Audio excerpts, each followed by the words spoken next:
गरेको टको टुङ्गो हुन्छ नि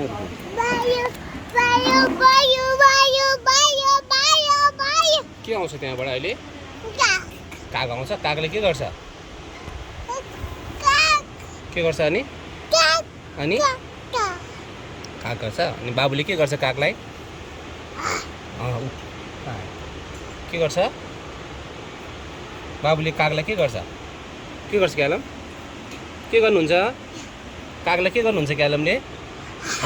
अनि काग कसरी जान्छ फुर जान्छ है जान्छ प्लेन जस्तै गरी जान्छ है काग हो गर्छ के गरेको त्यो के गरेको क्यालम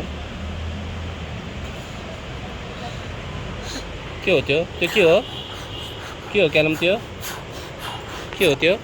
धुप बाल्ने हो टिक्का गर्ने हो बाई गर्नुहोस् यहाँनिर यता हेर्नुहोस् त क्यालम यहाँ बाई गरिदिनुहोस् बाई भन न बाई